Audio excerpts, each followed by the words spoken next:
ምዕራፍ 3 ማንም ኤጲስቆጶስነትን ቢፈልግ መልካምን ሥራ ይመኛል የሚለው ቃል የታመነ ነው።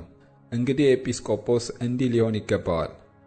የማይነቅፍ የአንዲት ሚስት ባል፣ ልከኛ፣ ራሱን የሚገዛ፣ እንደሚገባው የሚሰራ፣ እንግዳ ተቀባይ፣ ለማስተማር የሚበቃ፣ የማይሰክር፣ የማይጨቃጨቅ፣ ነገር ግን ገር የሆነ፣ የማይከራከር፣ ገንዘብን የማይወድ፣ ልጆቹን በጭምትነት ሁሉ እየገዛ የራሱን ቤት በመልካም የሚያስተዳድር።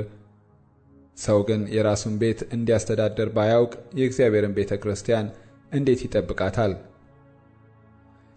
በትዕቢት ተነፍቶ በዲያብሎስ ፍርድ እንዳይወድቅ አዲስ ክርስቲያን አይሁን።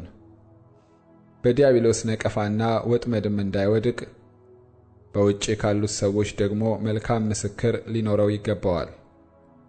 እንዲሁም ዲያቆናት ጭምቶች፣ በሁለት ቃል የማይናገሩ፣ ለብዙ ወይን ጠጅ የማይጎመጁ፣ ነውረኛ ረብ የማይወዱ፣ በንጹሕ ሕሊና የሃይማኖትን ምስጢር የሚይዙ ሊሆኑ ይገባቸዋል።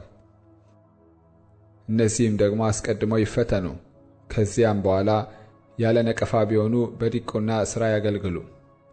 እንዲሁም ሴቶች ጭምቶች፣ የማያሙ፣ ልከኞች፣ በነገር ሁሉ የታመኑ ሊሆኑ ይገባቸዋል።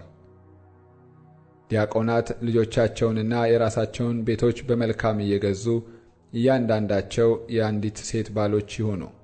በዲቁና ሥራ በመልካም ያገለገሉ ለራሳቸው ትልቅ ማዕረግና በክርስቶስ ኢየሱስ ባለው እምነት ብዙ ድፍረት ያገኛሉ። ፈጥኜ ወደ አንተ እንድመጣ ተስፋ አድርጌ ይህን እጽፍልሃለሁ። ብዘገይ ግን በእግዚአብሔር ማደሪያ ቤት መኖር እንዴት እንደሚገባ ታውቅ ዘንድ እጽፍልሃለሁ። ቤቱም የእውነት አምድና መሠረት የሕያው እግዚአብሔር ቤተ ክርስቲያን ነው። እግዚአብሔርንም የመምሰል ምስጢር ያለ ጥርጥር ታላቅ ነው።